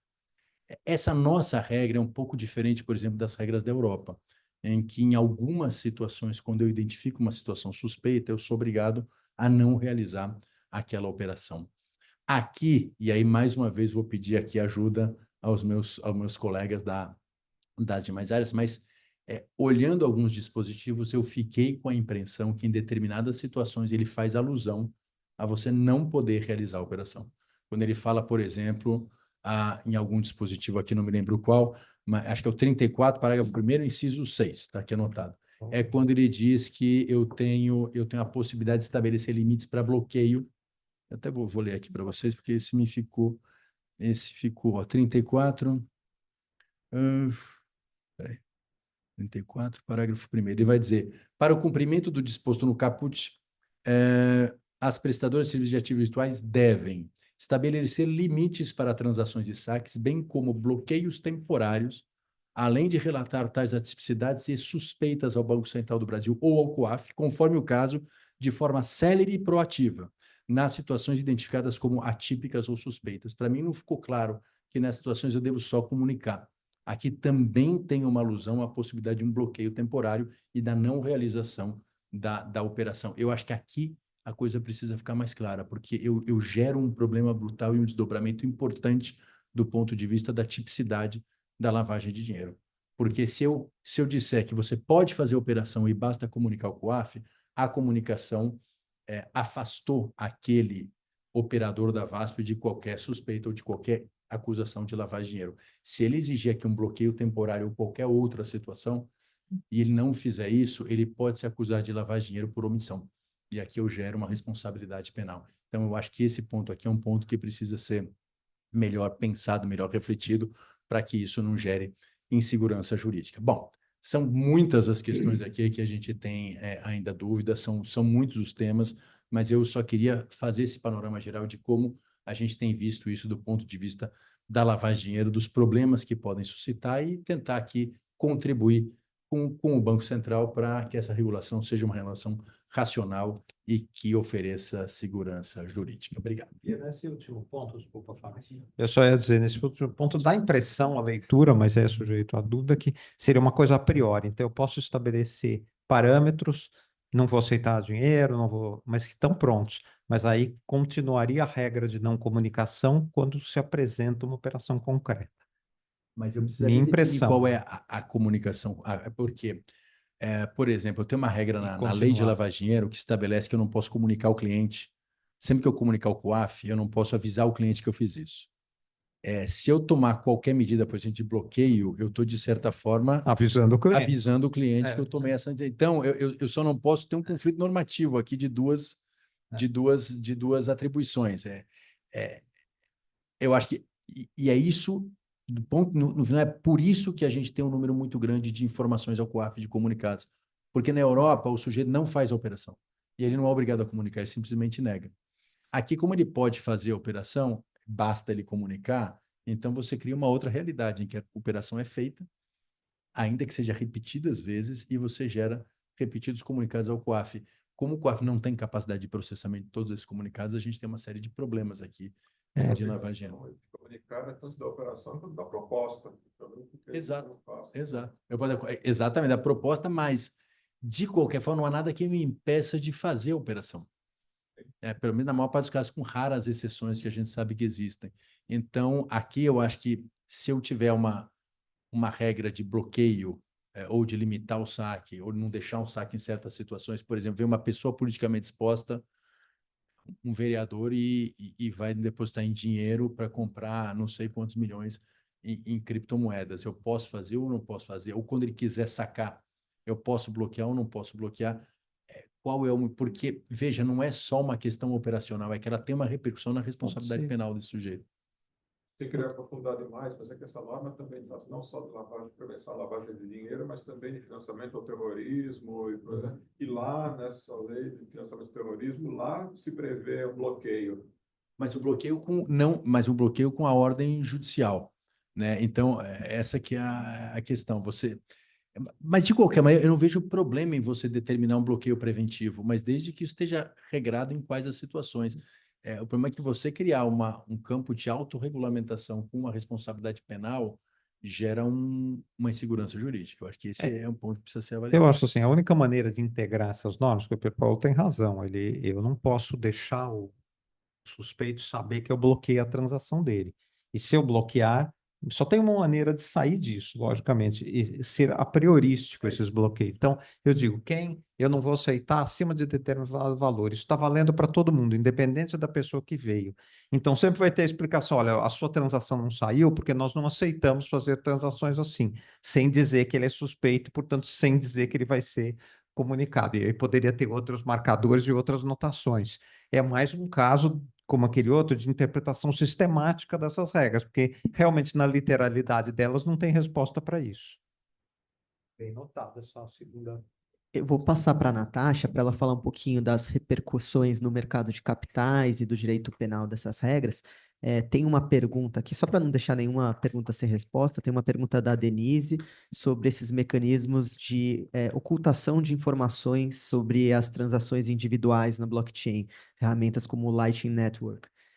Eu acho que vale mencionar por cima, depois os penalistas complementam, que, de fato, a norma ela não trata do ecossistema de transações fora das VASPs, né? Ela não se propõe nem talvez conseguiria fazer isso. Agora, do momento em que a VASP contrata um sistema como esse, ela tem que tomar cuidado para não incorrer naqueles ilícitos do artigo 76, que falam sobre sistemas de misturadores e embaralhei a palavra. Que tem a finalidade de ocultar a destinação das transações com os ativos virtuais. Então, teria que ser feita uma análise caso a caso, mas possivelmente esse sistema não vai poder ser contratado pela VASP. Exatamente. Bom, obrigada primeiro.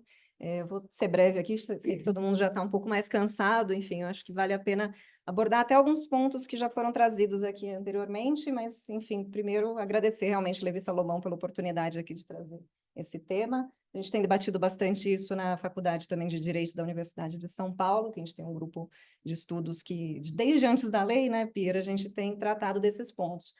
Só para não ficar sem comentar essa questão da lavagem de dinheiro, dos bloqueios temporários, eu acho que é um problema que a gente já tem hoje com instituição financeira, porque eles já acontecem, né, os bloqueios temporários. Você tem o setor de compliance, ele pode, obviamente não para sempre, né, indefinidamente, até onde eu lembro, acho que é 48 horas prorrogáveis, para pedir documentação para os clientes, e ele tem a opção o banco de encerrar o relacionamento com o cliente. Uma vez encerrado o relacionamento, aí ele tem que devolver o dinheiro para uma conta do cliente em alguma outra instituição financeira, ou, se for o caso, para o Banco Central, enfim, aí vocês que são da área mais de sistema bancário vão saber dizer isso melhor. Mas acho que é um problema que a gente já tem e que a gente vai começar a ter também aqui com a prestadora. Pode? Não, só é que é uma opção. A questão é que se É. não for uma opção, aí você gera repercussão criminal. Não, concordo. Esse que é o ponto aqui, né? Não, eu concordo. Eu acho que a gente tem muitos pontos aqui nessa consulta pública para debater. Acho que a gente tem muita repercussão criminal. O criminal ele tem avançado bastante sobre temas que eram antes mais administrativos.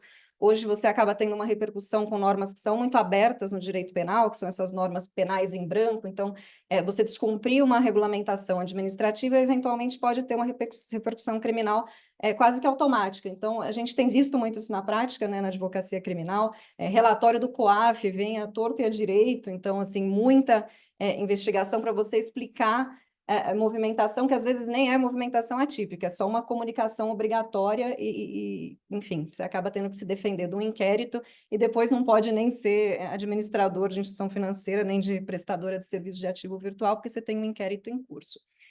Dito tudo isso, o que a gente tem hoje na prática do direito criminal envolvendo criptoativo é muito mais situação de fraude, né? Ainda é uma lei nova, ainda é um tipo de investimento, né? Investimento, ou enfim, moeda, dependendo da função que for utilizada, sem falar tecnicamente no termo.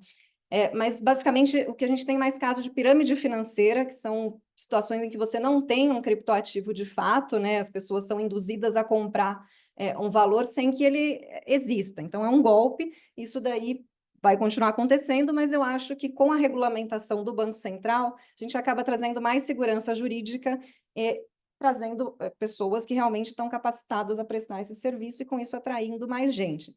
Então, o que a gente acaba tratando no direito penal não vai ser a prática que vai se colocar com esse mercado se desenvolvendo. Uma das mudanças mais importantes que a gente já tem agora já veio com a Lei 14.478. Quando a Lei de Criptoativos foi editada, ela equiparou a prestadora de serviços de ativos virtuais, a VASP, vou simplificar também, a uma instituição financeira. Isso tem uma repercussão grande, porque a gente tem muitos tipos na Lei de Crimes contra o Sistema Financeiro Nacional, que abarcam basicamente tudo. Você tem um crime de gestão temerária, que é você gerir a instituição de uma maneira desconforme com algumas regras de prudência, e foram faladas aqui de regras de proteção ao investidor, regras de transparência, regras de você não poder operar de uma maneira alavancada quando você tem mesmo operação de conta margem, que o descumprimento disso pode eventualmente gerar um crime de gestão temerária, que é um crime grave, é um crime que tem uma pena, acho que, de 2 a 8 anos de prisão. Mesmo em outras situações, se você tiver algum tipo de informação minimamente enganosa, ou enfim, omitir alguma informação que seja importante, e que o Banco Central, em algum momento, considerar que não foi dada, isso daí pode entrar em outros tipos, como gestão fraudulenta, indução de investidor em erro. Então, acho que a gente tem todo um arcabouço aqui que ainda não está sendo utilizado na prática, mas acho que a gente precisa ficar atento que provavelmente vamos ter mais repercussão disso. A lei, ela traz algumas partes de lavagem de dinheiro, acho que o Pierre já falou do que é mais importante aqui, enfim, proibição de embaralhadores, tem a regra da Travel Rule, realmente, que o COAF, né, o GAFI, ele pede que as empresas elas identifiquem de onde que vem a transação e para onde ela vai. Isso é uma dificuldade na blockchain, porque a gente tem as carteiras, não os nomes das pessoas.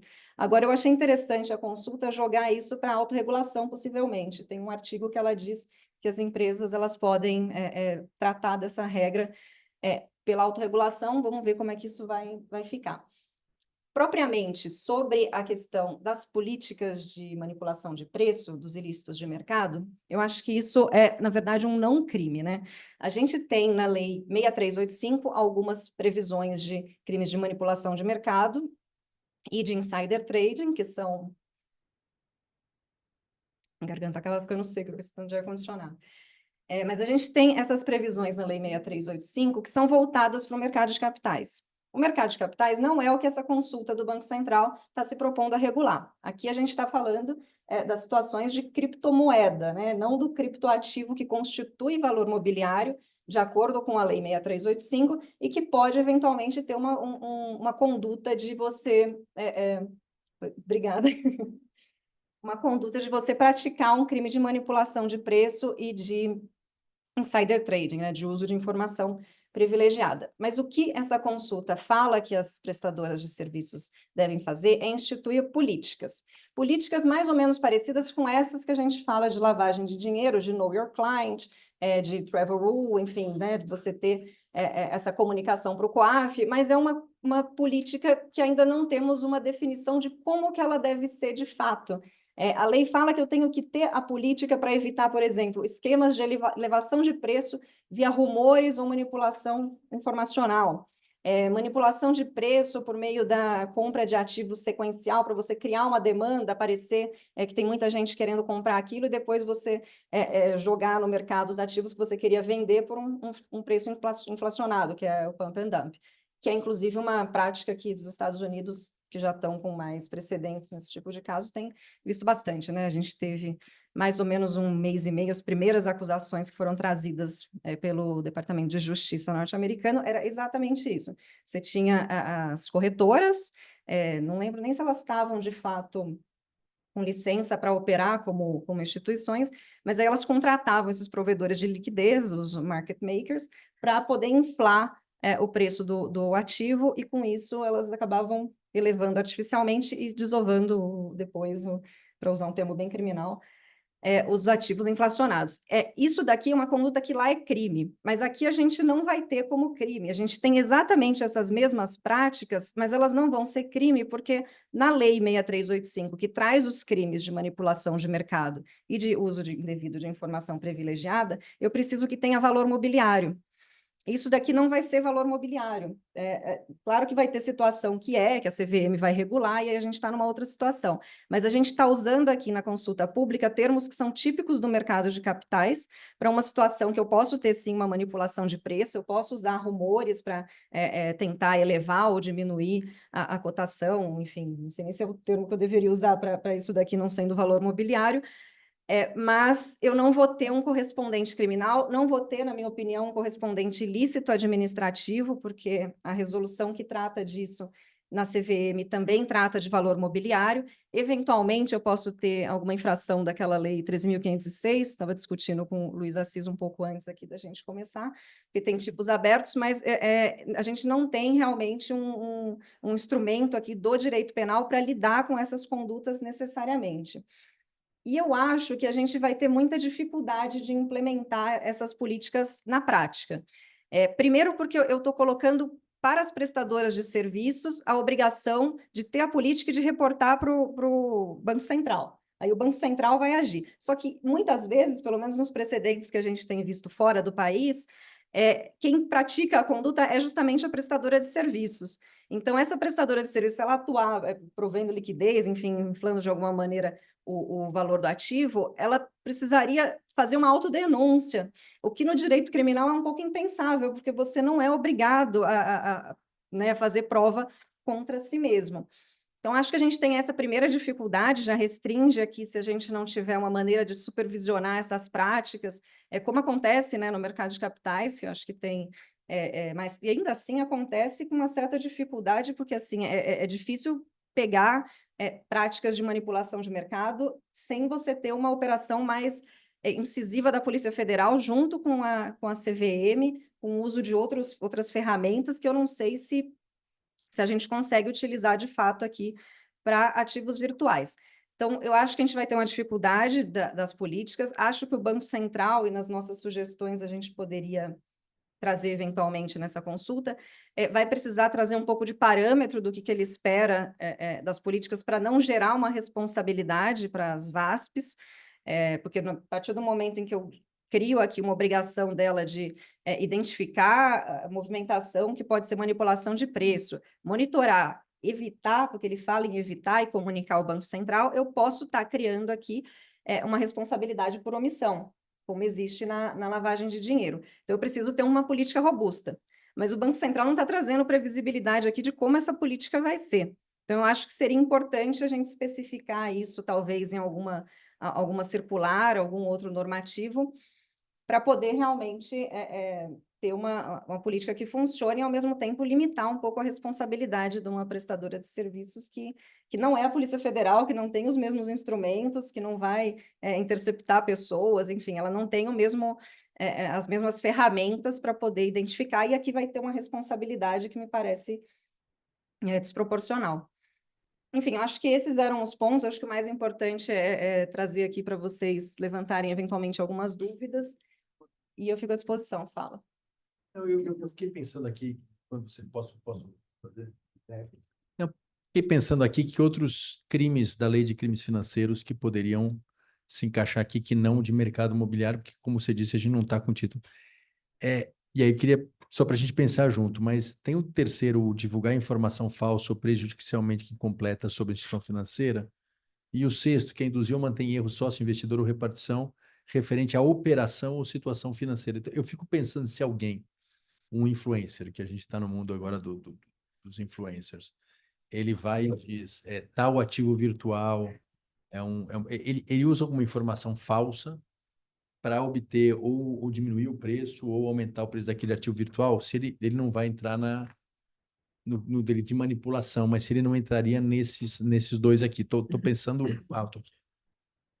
Eu fiquei com essa dúvida também, mas eu acho que a gente tem, primeiro, né, essa divulgar informação falsa sobre a instituição financeira, e a VASP é uma instituição financeira para fins penais, ele é sobre a instituição financeira, não sobre o ativo. Então, pode ter, eventualmente, algum impacto, não conseguir visualizar direto. Então, acho que não se aplica essa situação. Agora, se sair alguém falando mal da VASP, enfim, de alguma maneira no mercado, ela pode incorrer nesse tipo, embora talvez o risco, até pelo que o Eduardo trouxe aqui, não seja igual para uma instituição financeira que depende, né, que tem uma questão aí de corrida bancária que eu acho que é mais grave do que pensando na VASP. O segundo, eu acho que ele eventualmente pode entrar, que é esse artigo 6º, que entrou muito em voga aí com o caso das Americanas, né? Que não é um banco, não é uma instituição financeira, é uma companhia aberta, mas aí se traz, bom, ela induziu, teve, de alguma maneira, investidor foi induzido em erro por conta das informações que não foram prestadas, e aí até hoje o pessoal está discutindo se entra ou não.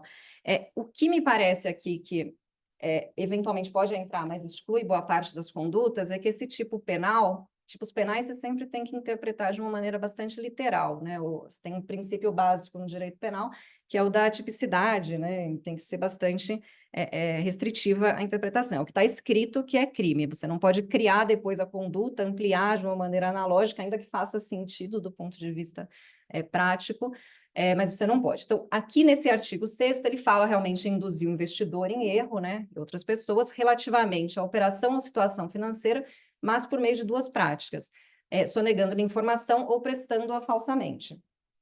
Eu acho, por exemplo, se eu, no exemplo da melhor execução de ordens, que também está na consulta, que eles deveriam levar em consideração na hora de oferecer para o cliente, eu não coloco como a minha prioridade a melhor execução, eu estou privilegiando o interesse meu em detrimento do cliente, induzindo o cliente em erro. Acho que entra perfeitamente nesse artigo 6º.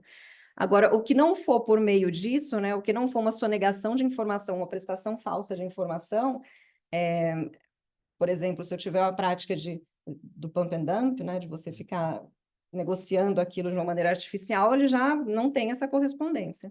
A gente tem realmente um vazio e que não pode ser interpretado. Não quer dizer que não vá ser, tá? Porque como criminalista, o que a gente vê muito é ampliações que não deveriam, na prática, acontecer, mas eu, como criminalista, o Pierre também aqui defendendo sempre os direitos das pessoas que se veem acusadas e investigadas, eu acho que seria uma extensão ilegal, inconstitucional, inclusive.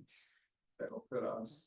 VASP sem autorização, Também. seria fraudulentamente, também seriam os É. tipos aplicáveis, mas aí não tem a ver diretamente com o relacionamento com o investidor. Com a que é manipulação. da sua fala. Exatamente. Exatamente. Gestão fraudulenta é muito ampla. A gente tem essa situação, estava conversando com o Pierre, que é um caso até que a gente está defendendo, ainda está em curso. O Pierre deu um parecer que a gente está utilizando bastante, mas é basicamente o seguinte: a gente teve. O cliente estava numa corretora, eles contrataram vários agentes autônomos, o que é comum também, e os agentes autônomos praticaram algumas condutas, em tese, que constituiriam um churning, né? Que é justamente você ficar girando demais a carteira para poder gerar comissão. Esses agentes autônomos não foram processados, isso no direito criminal entraria, em tese, no tipo penal de manipulação, já estava prescrito. E o que o Ministério Público fez foi processar o nosso cliente e as outras pessoas da corretora por gestão fraudulenta, porque ele não impediu, ele não tinha políticas firmes o suficiente, né, boas o suficiente para impedir que esses agentes autônomos praticassem a manipulação. Então, assim, é um raciocínio que eu acho errado? Com certeza, acontece na prática, é um risco, o cliente está com um processo penal, a gente tem que comunicar para o Banco Central, tem que explicar presunção de inocência, tudo isso, mas é algo que eu vejo acontecendo aqui com a VASP também, né? Você poderia ter essa situação. O que você não teria seria a pessoa que praticou a conduta de manipulação sendo processada criminalmente. É isso. Pessoal, dado o adiantar da hora, eu vou encerrar aqui e agradecer a participação de todo mundo. A gente continua por aqui à disposição, e online também. Quem quiser mandar perguntas por e-mail, a gente continua conversando com vocês. E obrigado novamente por terem estado aqui conosco. Obrigada, pessoal. Obrigado.